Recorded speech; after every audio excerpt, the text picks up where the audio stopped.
Hello students, good morning. Now let's start the resonance in series LCR circuit. Resonance.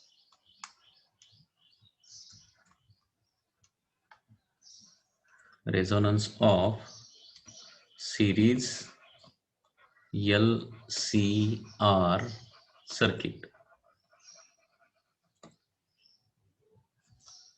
Resonance of series LCR circuit, which is also called as series resonance.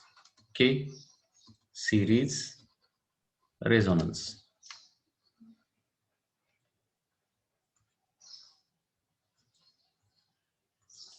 Okay. आता series resonance किंवा resonance of LCR series LCR circuit कधी होते लक्षात घ्या. तर रेझोनन्सची definition अशी आहे, when current become in phase with EMF or when EMF become in phase with current, okay, then resonance is said to be produced. म्हणजे resonance कधी produce होतो. आता जनरली आपल्याला माहित आहे की सिरीज LCR सर्किटमध्ये करंट आणि EMF याच्यामध्ये काय असतो, सर्टन फेज डिफरन्स असतो आणि तो फेज डिफरन्स -π/2 पासून +π/2 पर्यंत कितीही असू शकतो. बरोबर आहे ना, फेज डिफरन्स. तर तो फेज डिफरन्स ज्यावेळी 0 होईल, म्हणजे EMF आणि करंट ज्यावेळी इनफेज येतील, इनफेज येणं म्हणजेच काय होणं, रेझोनन्स प्रोड्यूस होणं. लक्षात घ्या. When current and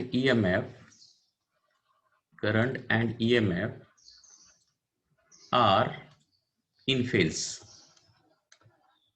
When current and EMF are in phase, that is phase difference. That is phase difference between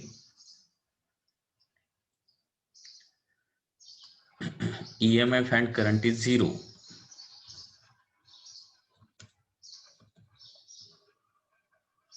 Then a resonance is said to be produced. Resonance is said to be produced. लक्षात येते. म्हणजे series LCR सर्किटमध्ये ज्यावेळी current आणि EMF इनफेज होणार किंवा ज्यावेळी phase difference EMF आणि करंट मधला फेज डिफरन्स ज्यावेळी 0 होणार, त्यावेळी आपण काय म्हणणार आहे, रेझोनन्स प्रोड्यूस झाला असं आपण म्हणणार आहे. लक्षात घ्या. पुन्हा एकदा सांगतोय, ज्यावेळी LCR सर्किटमध्ये, सिरीज LCR सर्किटमध्ये करंट आणि EMF इनफेज होणार, म्हणजेच ज्यावेळी EMF आणि करंट मधला फेज डिफरन्स 0 होणार. लक्षात घ्या. ओके, त्यावेळी रेझोनन्स प्रोड्यूस झाला असं आपण म्हणू शकतो. आता हा रेझोनन्स कधी प्रोड्यूस होणार लक्षात घ्या. रेझोनन्स कधी प्रोड्यूस होणार आहे किंवा फेज डिफरन्स 0 कधी होणार आहे, तर त्याच्यासाठी आपल्याला इम्पेडन्स ट्रायंगल बघावं लागेल. ओके, तर इम्पेडन्स ट्रायंगल कसं आहे बघा. Impedance triangle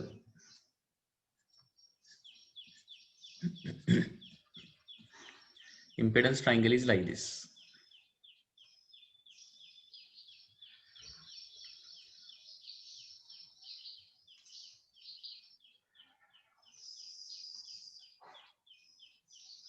This is phase difference phi, this is R, this is XL minus XC. बरोबर आहे ना. आणि याला काय म्हणतो, झेड असं म्हणतो. याला इम्पेडन्स ट्रायंगल असं म्हणायचं. बरोबर आहे ना. इम्पेडन्स ट्रायंगल हा एक राईट अँगल ट्रायंगल आहे. लक्षात घ्या की ज्याच्यामध्ये ऍडजस्टंट साईड रेझिस्टन्स असतं आणि अपोजिट साईड काय असतं, XL मायनस XC असतं. ओके, आणि फाय म्हणजे phase difference between EMF and current. ठीक आहे. Z is the hypotenuse. तर याच्यामध्ये फाय जर 0 व्हायचा असेल तर काय व्हावं लागेल, फाय फेज डिफरन्स 0 होण्यासाठी काय व्हावं लागेल. So according to impedance triangle, according to impedance triangle, according to impedance triangle काय होणार, when XL minus XC is equal to 0. XL minus XC जर 0 झालं तरच काय होणार आहे, फाय 0 होणार ना. When XL minus XC is equal to 0, then phi is equal to 0 and resonance is said to be produced. Resonance is said to be produced. Okay, म्हणजेच याचा मिनिंग काय झाला, फॉर रेझोनन्स काय झालं पाहिजे, for resonance X L should be म्हणजे X L minus X C should be equal to 0 झालं पाहिजे. That is X L should be equal to काय झालं पाहिजे, एक्सी झालं पाहिजे.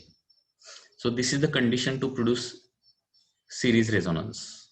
लक्षात येते, म्हणजे ज्यावेळी एक्सेल इज इक्वल टू एक्सी होणार त्यावेळी काय होणार आहे, रेझोनन्स प्रोड्यूस होणार. आता एक्सेल इज इक्वल टू एक्सी कधी इक्वल होणार आहे, कारण एक्सेल आणि एक्सी हे कशावर डिपेंड असतात, फ्रिक्वेन्सीवर डिपेंड असतात, फ्रिक्वेन्सीवर.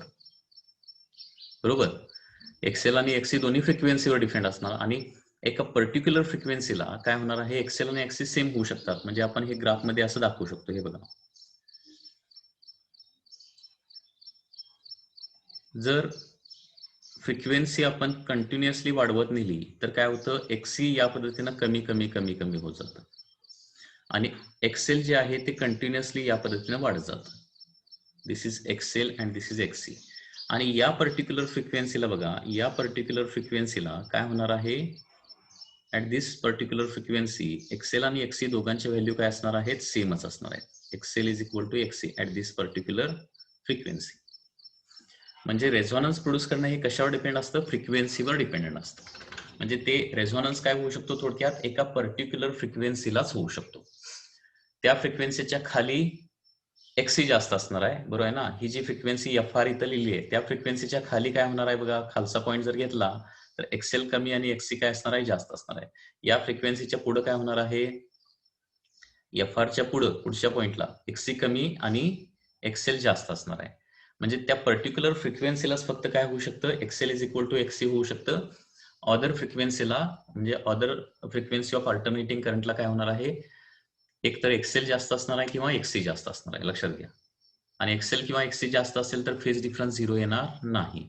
Excel is equal to exactly X C होणार, त्यावेळी काय होणार आहे, फेज डिफरन्स कम्प्लिटली 0 येणार आणि सर्किटमध्ये रेझोनन्स प्रोड्यूस झाला असं आपण म्हणणार.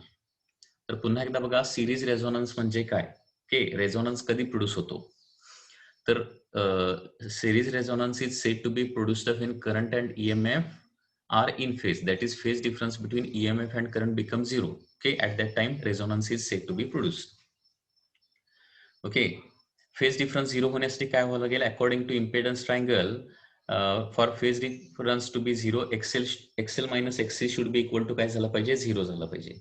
ठीक आहे, मग X L is equal to X L minus एक्सी इज इक्वल टू 0 झालं पाहिजे, म्हणजे X L should be equal to एक्सी झालं पाहिजे.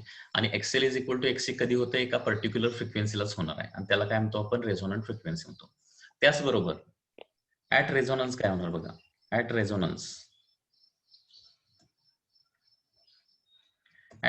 काय झालंय, एक्सेल इज इक्वल टू एक्सी झालंय ना, एक्सेल इज इक्वल टू एक्सी झालेला आहे. अँड देअरफॉर आपण असं लिहू शकतो की झेड किती होणार at resonance, Z at resonance, XL XC same झालं समजा, Z at resonance is equal to, झेडचा फॉर्म्युला काय असतो, square root of R square plus Excel minus XC bracket square असतो झेडचा फॉर्म्युला.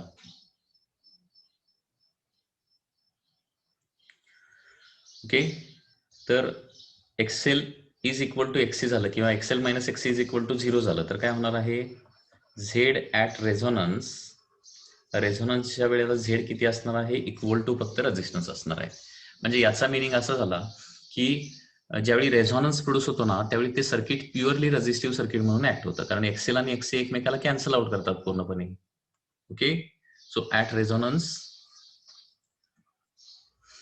रेझोनन्स काय होणार,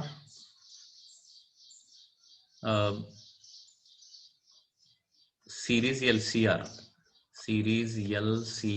circuit, series LCR circuit acts as purely resistive circuit,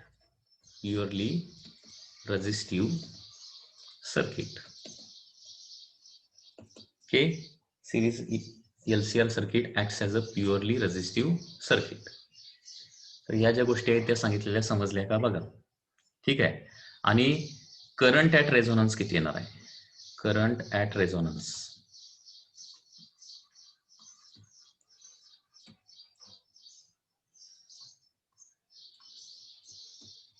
आता करंटचा फॉर्म्युला काय असणार आहे, I is equal to E divided by Z असणार ना. मग आता काय होतोय, झेड काय होतोय, रेझोनन्सला मिनिमम होतोय. So at resonance Z is minimum